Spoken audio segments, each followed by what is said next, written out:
Hello all and welcome back. So just a minute, I'll take off that cord. Sorry about that. Yeah, Paphiopedilums or pedilums. Don't know actually how to pronounce it correctly, but these are mine, which I currently own,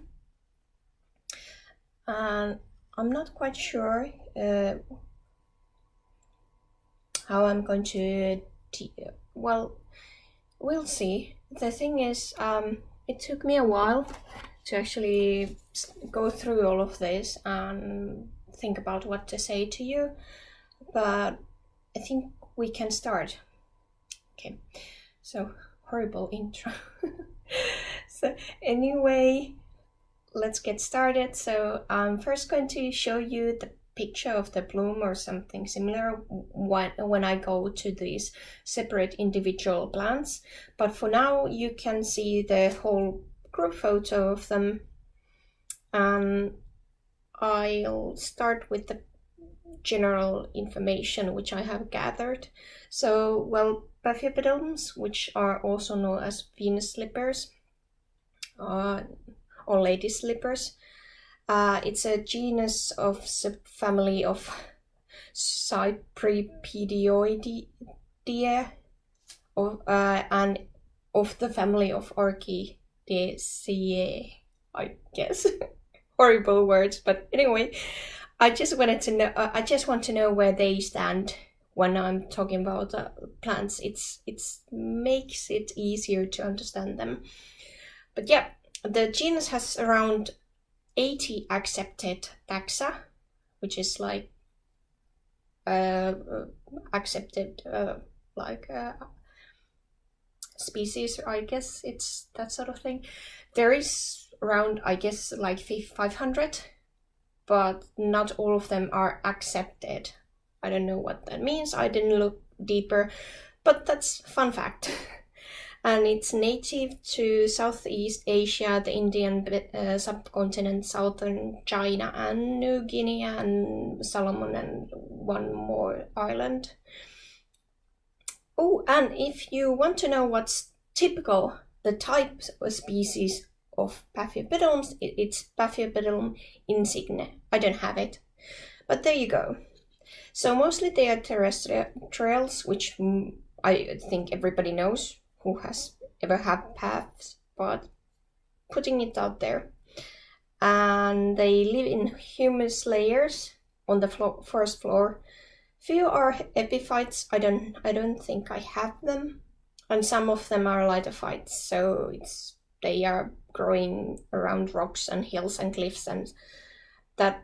Well, correct me if I'm wrong. Okay. So the funny part of the Paphiopedilums is there is no pseudobulb, which makes it kind of harder, I think, maybe. The name they got from the pouch, which is, the labellum, which is pouch-like on the flower, which is quite known from frags and paths and all these. Cypripedioid. So the Cypripedioideae, which these are like this genus is, all of the paths and their relatives. There is like Cypripedium mexipedium, which I think was going put on back into one of these. I don't remember which one, but anyway. Then there is frags, and then there is Selenipedium, which I think, if I read it right, it has been used as a vanilla, and it's really scarce in South America and all those sort of things. So yeah, there's some of them. And of course they are, apparently according to my sources, they are notoriously difficult to propagate by tissue culture. Don't know about that. That was in 2016. So most of them are seed-based. So yeah, and they actually have unusual stomatal function, so they are lacking in their guard cells, chloroplasts, in their cytoplasm. Horrible, different words, but there you go. You can look it up if you want to. But the main point is that the Paphiopedilum guard cells, which apparently everybody or most have, only respond to blue light. So normally I think it's like red and blue light. So the stomatas or the stomatal functioning is working. I didn't go deeper to that either, but if somebody is interested, you can actually take a look. Yeah. And yeah, well, they like humidity around 50 to 70%, which tropical plant wouldn't. And temperature ranges from 13 degrees Celsius to 35 degrees Celsius. Don't boil them.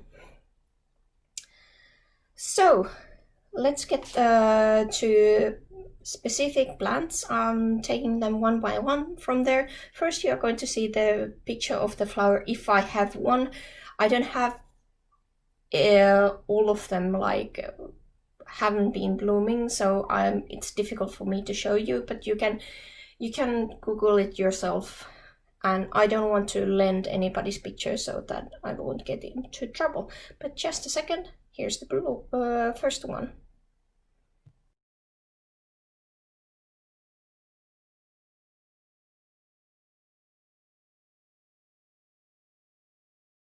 And there you go. You have two of them.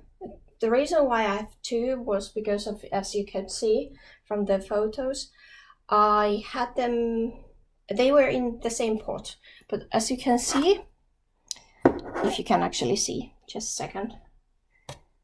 Okay, light please.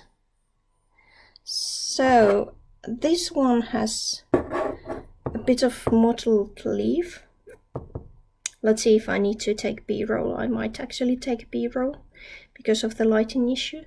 And the other one on the right doesn't have mottled leaf, or at least it's really muted mottled. This one has more, which was the no ID yellow flowered Paphiopedilum.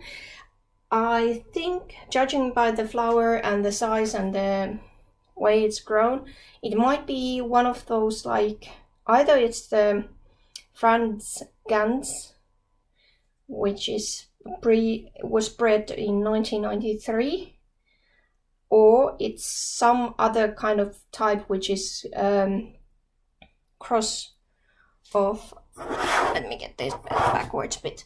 So it's cross of Paphiopedilum armeniacum, which is actually a cool or cold grower, I think. But yeah. So the Franz Gans is cross between Paphiopedilum armeniacum and Paphiopedilum emersoni. I think emersoni was like a bit more warm growing, but anyway, because I don't know, I'm just keeping them in my warm growing space.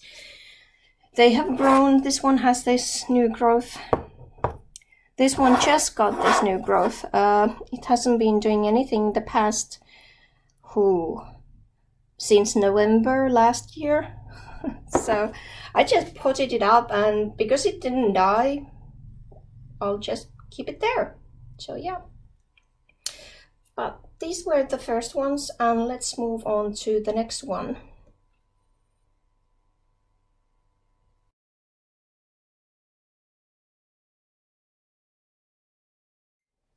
Okay, and this one is Paphiopedilum niveum. It's if you wonder about that white thing, it's what's it called?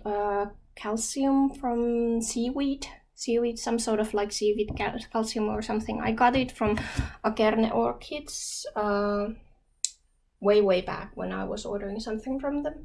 So I use it to bump up the pH, because in my water I have an aquarium, so I do kind of like know how the water is actually acting. So it's really unstable. It's really soft water, so it's not, the pH is going down really fast if there is like dying material. So before I get the pH up or anything like that, I'm going to start working on maybe getting some sort of like calcium addition to this, something which we usually use, for example, in wells, like those water wells, so where you can get your household water which you are drinking. So it has to be really clean, so that calcium is something which is like you harden the water and buffer it up so that it's not so volatile, the water. But anyway, enough of the water chemistry. If you want to follow my look into the water which we are using here in Finland, I might actually take a look into with the Paphiopedilums and do some research and stuff. But back to the Paph niveum. So as you can see, it's mottled leaf one. I really like the underside, which are dark burgundy.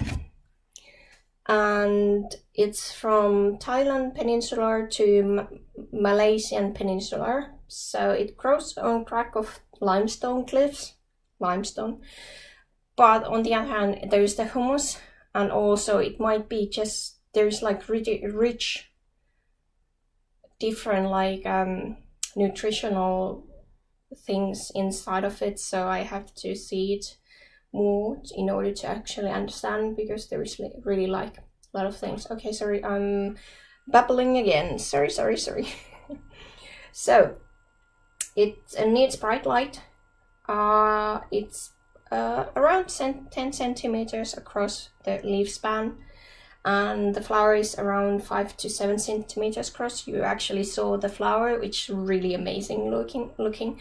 I actually want to have, I think it was Rosedon, which was similar to this. So let's see how many paphs I manage to have by the end of next year. So it's flowering from December to August. The peak is around April, May, and according to this, it needs dry winter rest, but with high humidity. So because I don't have that high humidity, I'm keeping it quite humid on the pot. But because it's sort of like inside of this pot, it's the humidity is higher in there because it's in a lower space. So it has its own microclimate, and of course it's residing right underneath microlights. I don't have yet knowledge how to take B-rolls, so I might actually take some video of it on the shelf. I might not, let's see. But yeah, I'll add it to the end if I do that. And we'll move to the next one.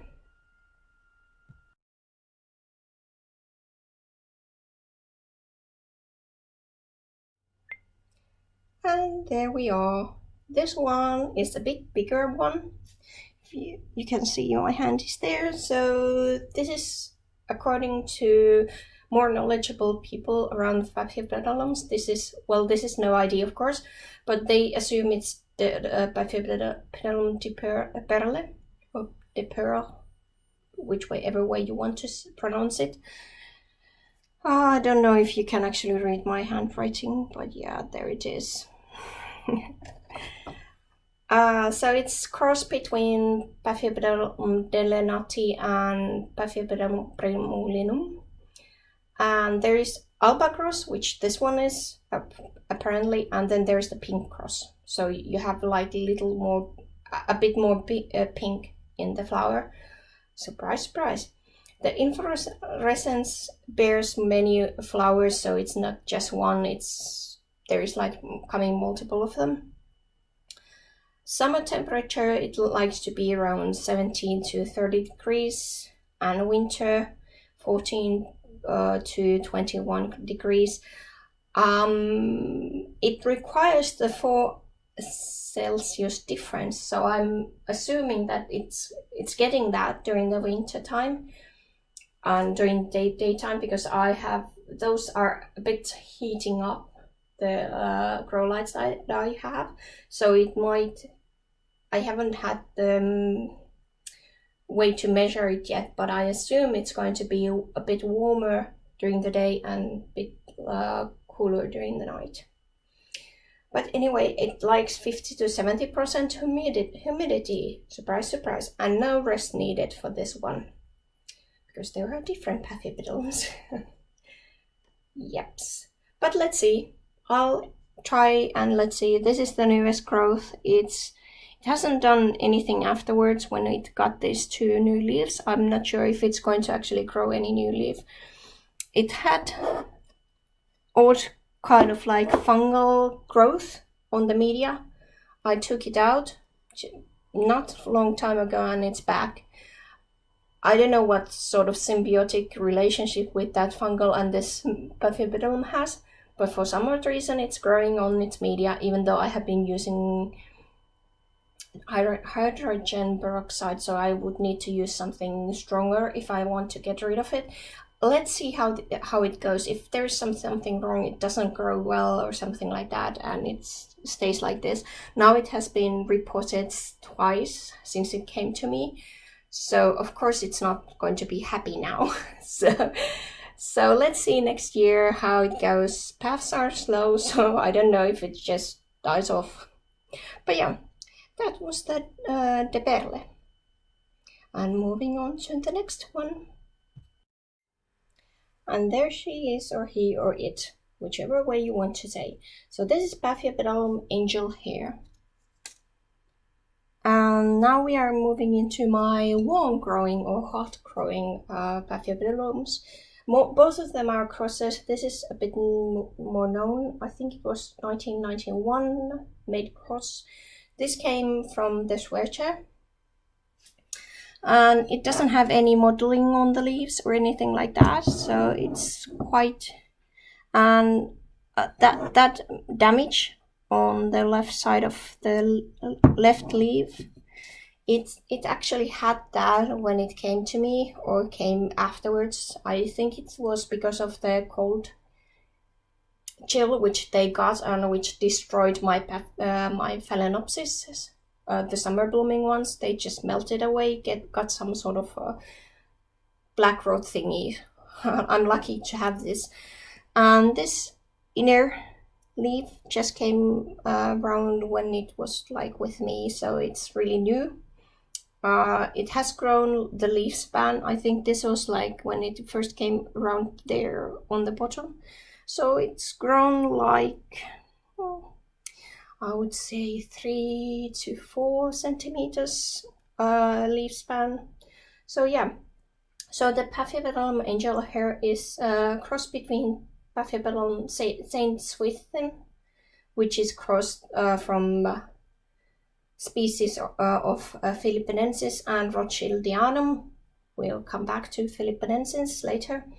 And that cross, that Saint Swithin, is older cross. It's 1901, and this, so angel hair is crossed between Paphiopedilum Saint Swithin and Paphiopedilum Sanderianum. Sanderianum is a species orchid. So Philippinensis, it's north of Borneo and Philippines, growing for. Surprise, surprise, if it's called Philippinense. Oh. Anyway, hope you know it. I think I need to actually write them down on somewhere or something. So it likes to be exposed to sun. It grows on leaf litter, limestone cliffs. So we are seeing some sort of repetition here, like you can hear.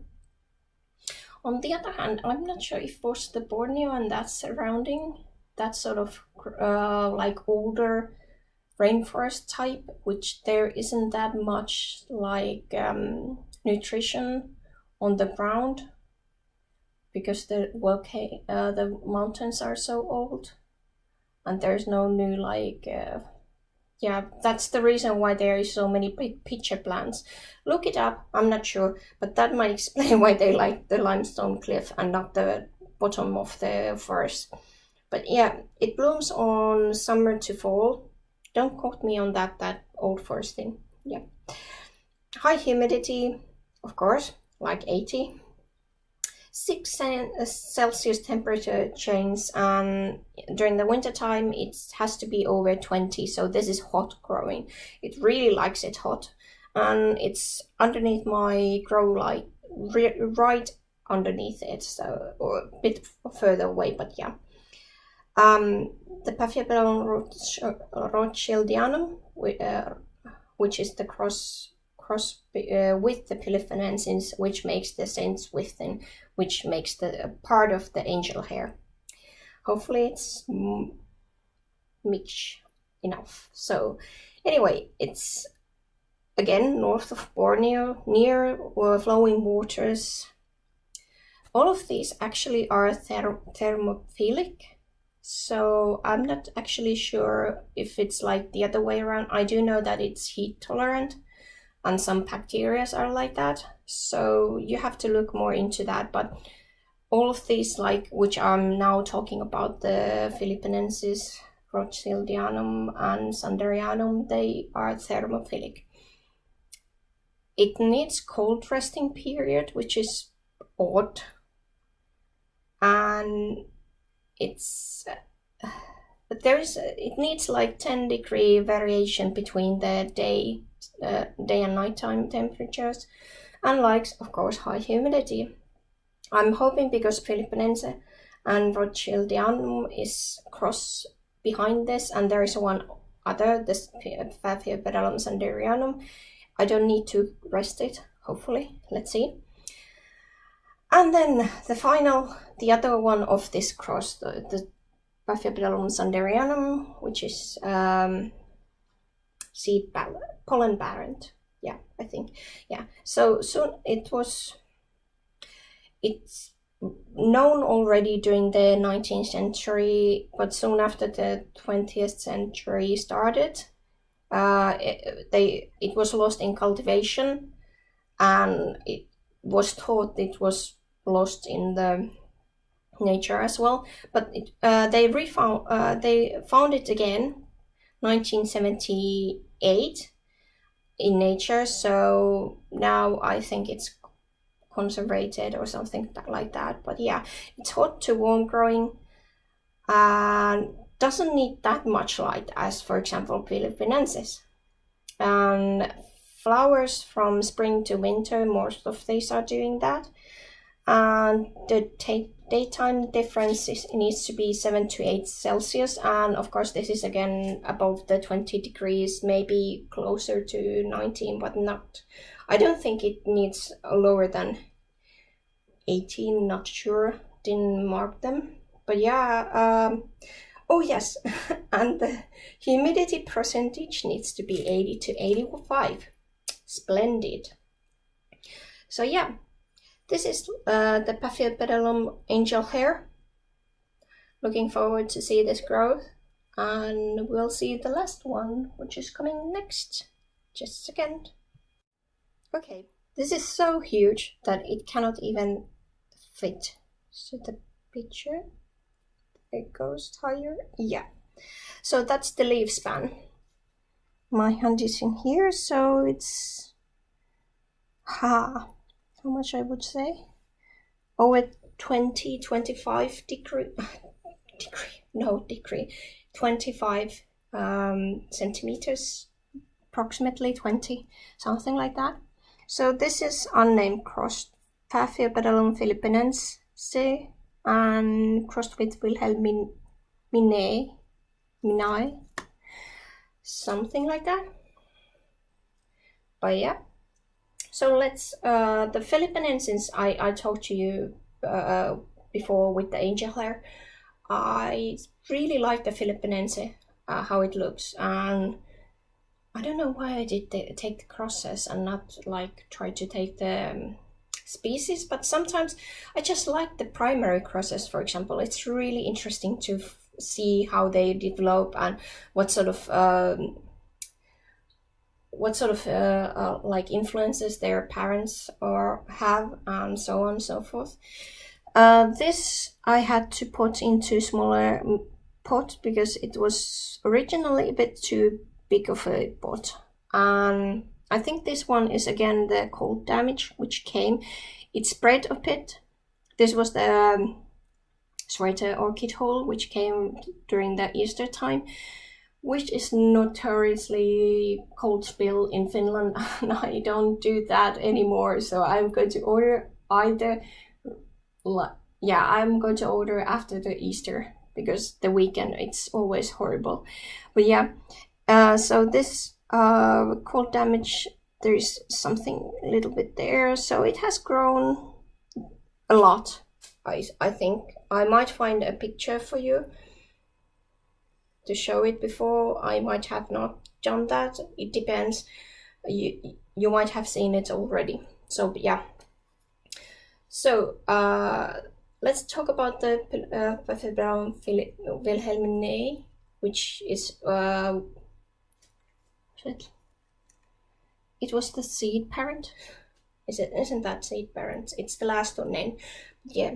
So it's endemic to West and East New Guinea, something new, and it lives on grassy slopes on heavy clay soil, which is odd to actually see these two combine. It likes bright sunshine. So yeah, this is getting like, it's underneath my grow light. I didn't dare to take these out yet because they had so rough journey, and they have just established this summer, so I wanted to let them to get used to my environment first. Around daytime temperature during the summertime, it's between 20 to 22, and nighttime 17 to 19, so it's a little bit cooler than Philippinense. And wintertime 20 to 23, which is odd, to down to 13 to 15 degrees. But I don't think it needed any sort of like rest or anything, and I certainly won't give this to one anything like that. Around the 3 Celsius temperatures changes during the night and daytime would do the trick, because I know some people are growing these a bit warmer, some growing a bit cooler. So I guess I assume it would be, because they are growing in so many different places, they can actually tolerate different kind of, like, as long as there is this change in the temperature, growth environment. But this is just me telling you which I assume, and I'll tell you how it goes afterwards. Have I been just talking my rubbish? As yourself? No. But yeah, anyway, it's something which I'm expecting this to do. So 50 to 70% humidity is needed for this one, and because this is in a see-through pot, you can actually see the roots, these little fuzzy, beautiful looking things. They have now stopped growing. There used to be this really beautiful end of it. I haven't seen anything growing from the middle, and you can't see anything either. But yeah, I'll let you know if I can see something. I haven't seen anything against the light or anything like that. So yeah, nothing. But this is quite young, I guess. I'm not sure. I don't know how big these can become. So yeah, we'll see. But I love it. I really just, even though it has those markings on the leaves and everything, I just love the way the leaves are expanding, and just, it looks really like, oh. Okay. Yeah, I have fallen in love with paps, and the good thing is they are really slow. So I'm not going to get a huge plant in a short period of time. So I have the time to actually buy the mansion in future, when I have bought all these massive plants and trying to add them into my home. But yeah, so,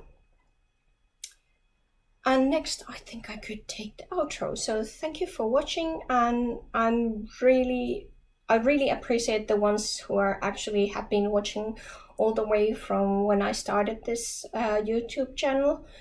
I really have been neglected towards it, and honestly, editing is not something I enjoy doing, so because of you and because you have been actually taking the time to watch my videos, I want to give more editing to it. And sorry about the lighting, I should be taking the other way around the video, because then the light comes behind me, but I hope this is going to be okay, because I have difficulties recording it the other way around.